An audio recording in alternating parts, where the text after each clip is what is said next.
Comment va le marché du crédit immobilier français en ce mois de juillet 2025? C'est ce qu'on va regarder ensemble dans cette vidéo. Pensez à vous abonner à la chaîne et activer la cloche si ce n'est pas déjà fait.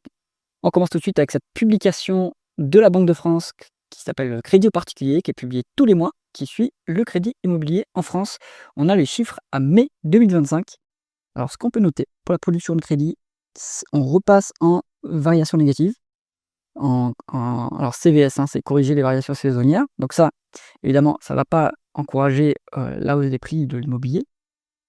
On voit que les taux continuent à baisser légèrement, hein. Il faut regarder les taux hors renégociation. Donc ça baisse légèrement, mais j'ai l'impression qu'on va atteindre quand même un petit un plateau, hein, et qu'on revient au niveau de 2014, hein, donc avant toute la phase de politique non conventionnelle des banques centrales qui ont racheté des obligations massivement sur les marchés pour faire baisser les taux, qu'on revient au niveau de 2014, qui est un niveau normal, hein, en réalité. Les prix de l'immobilier ne reflètent pas encore cette réalité, à mon avis. Ce qu'on peut noter également ici, c'est qu'en variation mensuelle, on repasse en territoire négatif, hein, c'est ce qu'on a vu plus haut. Et donc au niveau des taux, comme je le disais, ici, on se trouve sur une stabilisation, hein. Donc je pense on a atteint le point bas et que maintenant on va pas aller beaucoup plus bas. Pourquoi je dis ça?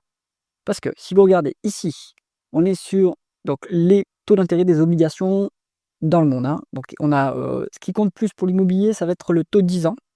Donc le taux 10 ans français, il est à 3,3, 36.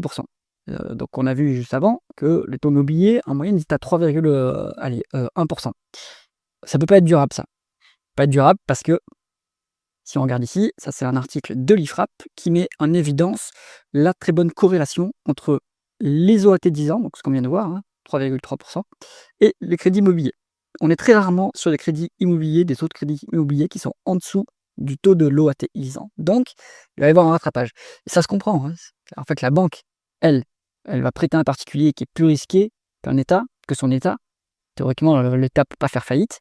Elle va pas prêter moins cher à un particulier puisque c'est plus risqué. Donc, en toute logique, on va avoir une hausse de taux, sur les crédits immobiliers. Donc ça va rationner le crédit et quand on rationne le crédit, qu'est-ce qui se passe? Les prix de l'immobilier baissent. Donc ça, c'est un graphique que je montre assez fréquemment. C'est en rouge la variation du crédit, donc nouveau crédit produit ou détruit. Enfin, en gros, la variation du stock de crédit, d'un mois sur l'autre, comparé au prix, variation de prix. Donc, on voit très très bien, hein, donc ici, bon, évidemment, c'est 2008, c'est aux États-Unis, hein, on a la même corrélation sur tous les pays du monde, hein, tous les pays développés. Donc, on voit très très clairement qu'il y a une corrélation entre la variation du crédit et la variation des prix de l'immobilier. Donc, ce qui se passe, hein, là, pour l'instant, on retrouve une variation de prix qui est, une variation de crédit, pardon, qui est négative, hein. Donc, on est ici, hop, voilà, hein, en orange. On a été négatif de 2024 pardon à 2000, allez de début jusqu'à présent, hein, en fait on est négatif, hein, 2024 jusqu'à maintenant. Les prix de l'immobilier ont fortement baissé entre, on va dire 2023 et 2024 et à mon avis ça va se poursuivre en réalité puisque la variation du crédit continue à être négative. Là pour l'instant on est à 0 stabilité, mais on va repartir en territoire négatif parce que les taux montent. Parce que, les taux montent à cause de la variation des taux des obligations. Et pourquoi est-ce que les obligations françaises remontent? Bah, vous savez, donc dans le monde, on a les taux, US qui montent à cause des politiques, à cause des déficits, énormes, hein. Ça entraîne tout l'intérêt des autres obligations dans le monde. Puis la France, il y a un bonus, on va dire crise politique, hein, puisque le gouvernement Bayrou risque fortement de tomber, au budget, maximum budget donc qui sera au budget 2026 qui sera voté, qui sera en tout cas discuté à l'automne, donc il y a de bonnes chances qu'il tombe là-dessus. Donc le risque spécifique à la France commence à augmenter et donc ça se mesure par le spread, hein, donc on le voit ici, hop.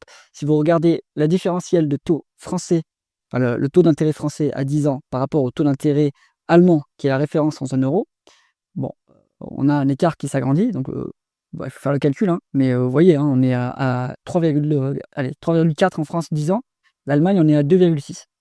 Donc 800 points de base, hein, quand même. Ça fait mal et ce qui est plus inquiétant, c'est qu'on se rapproche de l'Italie, hein. Donc l'Italie qui fait des efforts, qui voit ses taux d'intérêt baisser parce que justement le déficit italien baisse, donc 3,5 de taux d'intérêt, du BTP italien à 10 ans.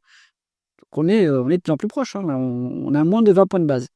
Il y a eu une émission obligataire il y a quelques jours et l'Italie, sur cette échéance, a emprunté moins cher que la France. Donc le risque politique français fait monter les taux et les hausses de taux d'intérêt, souverains font monter les taux d'intérêt immobiliers, ce qui va encore plus rationner le crédit et rationnement du crédit, ça veut dire, baisse des prix de l'immobilier puisque la demande est complètement, contrainte puisque personne peut, emprunter à des taux d'intérêt, immobiliers prohibitifs, surtout quand on a une hausse du chômage, une dégradation de l'économie en France. Donc, c'est toujours pas le moment d'acheter de l'immobilier, à mon avis. J'espère que cette vidéo vous a intéressé. Si c'est le cas, mettez un pouce vers le haut et pensez à vous abonner à la chaîne. À bientôt!